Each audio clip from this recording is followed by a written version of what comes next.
Hello friends, क्या आप भी किसी दुविधा में हैं? जैसे कि रिलेशनशिप में मूव ऑन करना है या फिर इस रिलेशनशिप में रहना है। अगर ऐसे ही किसी दुविधा में आप फंसे हैं तो आज की ये रीडिंग आप ही के लिए है, क्योंकि आज मैं देखने वाली हूँ कि क्या आपको मूव ऑन करना चाहिए या फिर आपको इस रिलेशनशिप में कंटिन्यू करना चाहिए।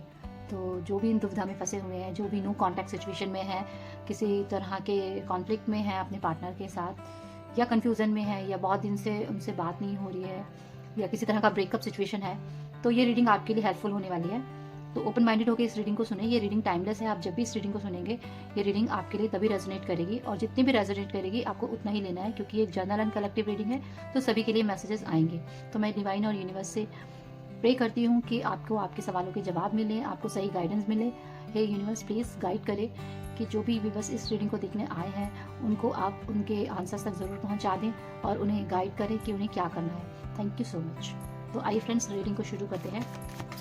जानने की कोशिश करते हैं कि आपको इस रिलेशनशिप में रहना चाहिए या फिर मूव ऑन करना चाहिए, क्योंकि ऐसी दुविधा में रहने से अच्छा है कि हम यूनिवर्स से मदद लें और उस मदद के सहारे हम जानें कि आपको क्या करना चाहिए इस सिचुएशन में।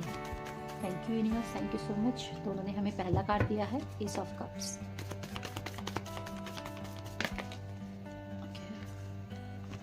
दो कार्ड अनफोल्ड हुए हैं।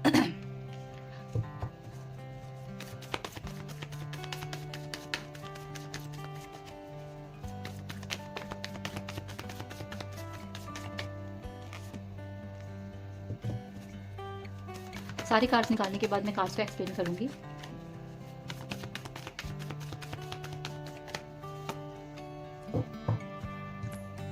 बॉटम में मेरे पास है एट ऑफ पेंटिकल्स। अभी हम कार्ड्स को क्लैरिफाई भी करेंगे, लेकिन पहले मैं ये जानना चाहती हूँ कि क्या सिचुएशन है।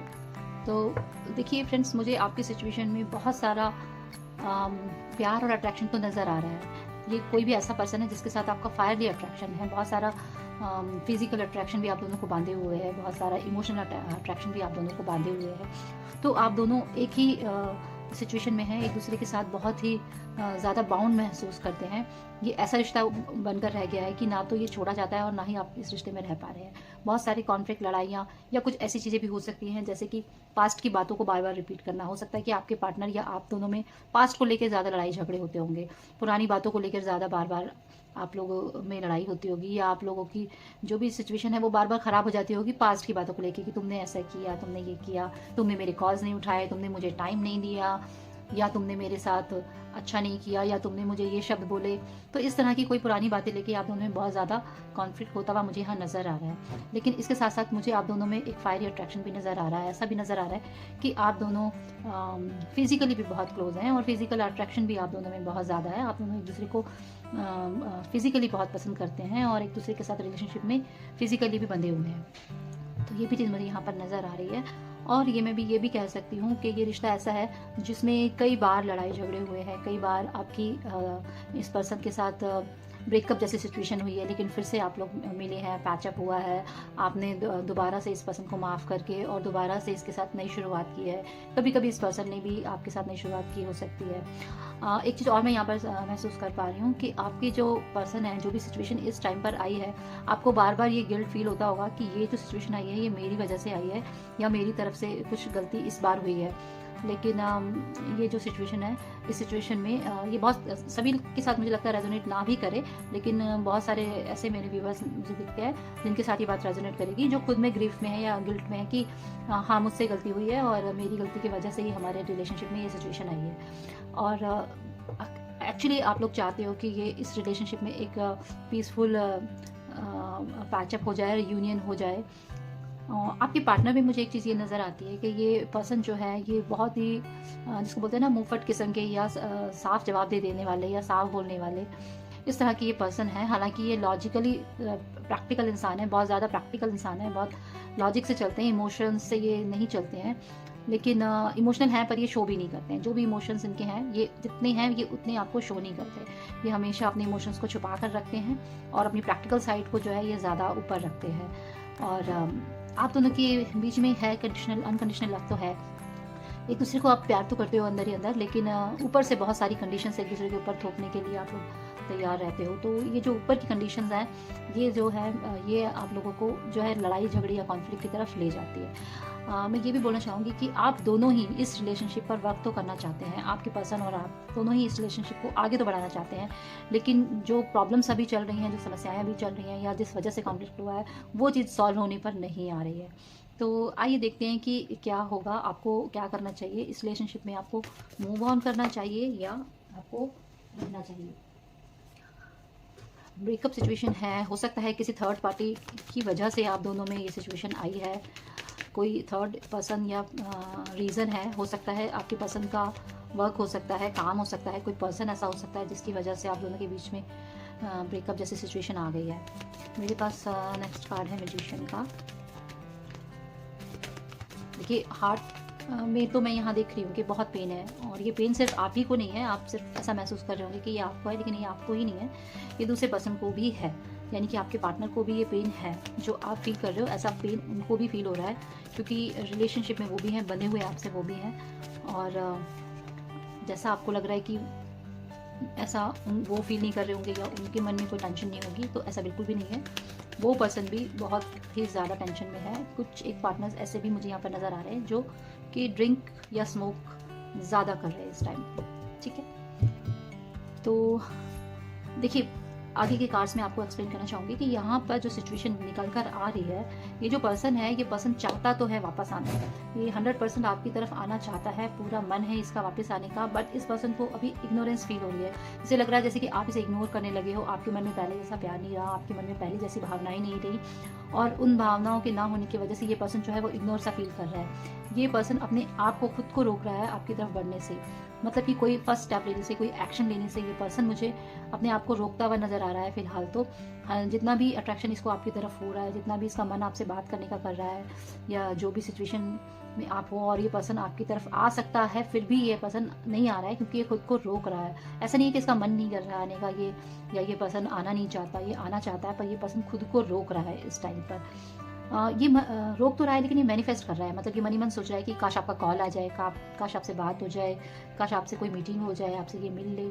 तो ये बस उसी फिराक में तो है कि कहीं ना कहीं आपसे मुलाकात हो जाए, किसी तरह से भी आपसे बात हो जाए। ये कह नहीं रहा, बस ये इस चीज़ों को मन ही मन सोच रहा है। तो यहाँ पे एक्शन मुझे लेता हुआ यहाँ पर फिलहाल तो ये पर्सन नजर नहीं आ रहा, लेकिन ये पर्सन मन ही मन आपके साथ पैचअप रियूनियन होने का इंतज़ार करता हुआ ज़रूर मुझे नज़र आ रहा है। हाँ, इसके मन में ज़रूर है कि अगर आपकी तरफ से कोई भी इंडिकेशन हुआ तो ये पर्सन वापस आएगा, लेकिन थोड़ा टाइम लगेगा।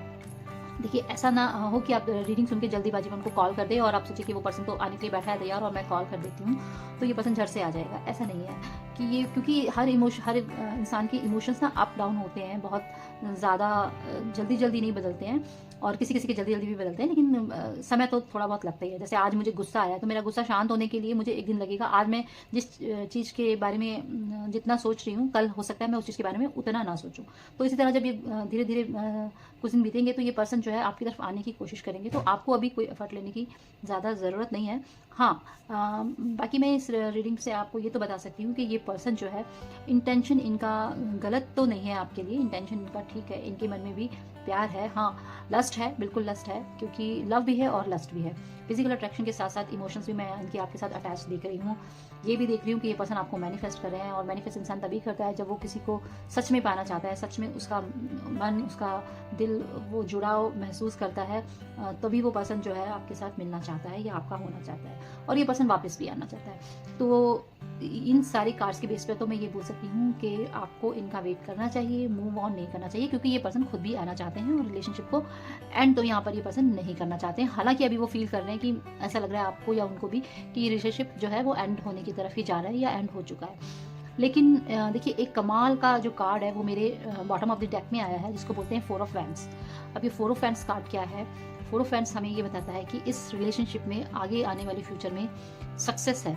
ये रिलेशनशिप की सक्सेस का कार्ड है, ये मैरिज का कार्ड है, ये यूनियन का कार्ड है, ट्विन फ्लेम का भी कार्ड है। अगर आप ट्विन फ्लेम कनेक्शन में हैं तो भी आपका जो ग्रोथ है वो यूनियन की तरफ हो रहा है, और अगर आप अदर कनेक्शंस में हैं तो भी ये शादी या यूनियन का कार्ड है, जो ये बताता है कि फ्यूचर में ये पॉसिबिलिटीज़ हैं कि ये पर्सन जब आपकी तरफ आए तो ये रिश्ता आगे जाके मजबूत हो और ऑफिशियल रूप ले। तो इस तरह का यहाँ पर मुझे ये पर्सन का जो है नज़र आ रहा है, एनर्जी नज़र आ रही है इस तरह की, और ये पर्सन मुझे वापस आता हुआ भी नज़र आ रहा है। ये भी लग रहा है कि ये पर्सन आपके लिए लॉयल तो है ना? ये लॉयल तो है, क्योंकि बस ये थोड़ा-सा अपने ईगो या अपने इमोशंस की वजह से या अपने प्रैक्टिकल होने की वजह से उतना जो है लव जो है आपको नहीं शो कर पा रहा है फ़िलहाल, या इसमें ज़िद ज़्यादा है और प्यार कम आपको लग रहा है। लेकिन हाँ, लव और रिस्पेक्ट यहाँ पर मैं देख पा रही हूँ कि रिस्पेक्ट ये पर्सन करता है आपकी, चाहे वो उसके मन में ही हो सकता है वो मुँह से कुछ भी कहे। जैसे कई बार होता है ना कि हम पर्सन को ब्लॉक तो कर देते हैं, पर मन ही मन में लगता है कि काश कॉल आ जाए। तो इसी तरह से है कि ये पर्सन हो सकता है मुँह से आपको कुछ भी बोल रहा हो, ज़बानी रूप से आपको कुछ भी बोल रहा हो, लेकिन मन में इस पर्सन के रिस्पेक्ट है आपके लिए और लव भी है आपके लिए। अब हम एंजल गाइडेंस ले लेते हैं कि एंजल्स क्या कहते हैं आपके रिलेशनशिप के बारे में, वो आपको क्या बताना चाहते हैं और क्या गाइड करना चाहते हैं। तो एंजल कार्ड को आप गाइडेंस की तरह लें कि एंजल्स की गाइडेंस क्या मिल रही है आपको, और इस गाइडेंस पर आप ज़रूर अमल करें, क्योंकि एंजल्स की गाइडेंस अगर हमें मिल जाती है तो हमारा आगे का टाइम आसान हो जाता है। देखिए, तो यहाँ पर एंजल्स ने हमें जो कार्ड दिया है वो है कॉम्प्रोमाइज़ का। आप यहाँ पर देख सकते हैं इस एंजल के हाथ में एक तराजू है जिसे वो बैलेंस करने की कोशिश कर रही है ना? तो ये कॉम्प्रोमाइज़ का कार्ड है, मतलब कि यहाँ पर आपको अपने आप को तो देखना ही है, लेकिन सामने वाले को भी देखना है, चीज़ों को बैलेंस करना है, चीज़ों में कॉम्प्रोमाइज़ करना है। कॉम्प्रोमाइज़ का मतलब ये नहीं है कि आप अपनी सेल्फ रिस्पेक्ट के साथ कॉम्प्रोमाइज़ करें, बिल्कुल भी नहीं। आपको सिचुएशन के साथ कॉम्प्रोमाइज़ करना है, मतलब कि आपको उस तरफ से भी सोचना है, उस पर्सन के बारे में भी सोचना है कि वो कितना सही है। अगर आप उसकी जगह होते तो आप कैसा रिएक्ट करते या आप कैसा सोचते, और आपको ये भी देखना है कि अगर इस सिचुएशन में मैं कॉम्प्रोमाइज़ करती हूँ तो ये सिचुएशन कितना बैलेंस हो सकती है। सेल्फ रिस्पेक्ट के साथ मैं फिर से बोल रही हूँ, कोई कॉम्प्रोमाइज़ नहीं करना है, लेकिन ईगो में भी नहीं रहना है, और इस बात को ज़रूर सोचना है कि वर्ड पर नहीं जाना है, आपको इंटेंशन पर जाना है कि सामने वाले पर्सन की इंटेंशन कैसी थी मेरे लिए। वो उसने अगर मुझे किसी चीज़ के लिए रोका तो क्यों रोका होगा, या उसने मुझे कुछ शब्द कहे तो क्यों कहे होंगे। उसकी इंटेंशन के पीछे जाना है, उसके शब्दों के पीछे नहीं जाना। कॉम्प्रोमाइज़ का मतलब ये भी है कि सिचुएशन के साथ आप थोड़ा सा कॉम्प्रोमाइज़ करने की ज़रूरत आपको भी है। अगर लड़ाई होती है तो हर बार ज़रूरी नहीं कि सामने वाला पर्सन ही सॉरी बोले, आप भी बोल सकते हैं, ठीक है? लेकिन टाइम लगेगा, थोड़ा सा वेट करें और उसके बाद ही आगे बढ़ें। ये पर्सन आपके पास डेफिनेटली वापस आएंगे। इस पास पर्सन रिटर्न का कार्ड है मेरे पास, तो ये पर्सन डेफिनेटली आपके पास वापस तो आ रहे हैं, पर थोड़ा सा टाइम लेके। रिलेशनशिप फ्यूचर में अच्छा होता हुआ नज़र आ रहा है। तो यहाँ पर इस रीडिंग का कंक्लूजन मैं यही निकालूंगी कि भले यहाँ पर अभी कुछ चीज़ें सही नहीं चल रही, लेकिन आने वाले फ्यूचर में ये चीज़ें बेटर होती हुई नज़र आ रही हैं।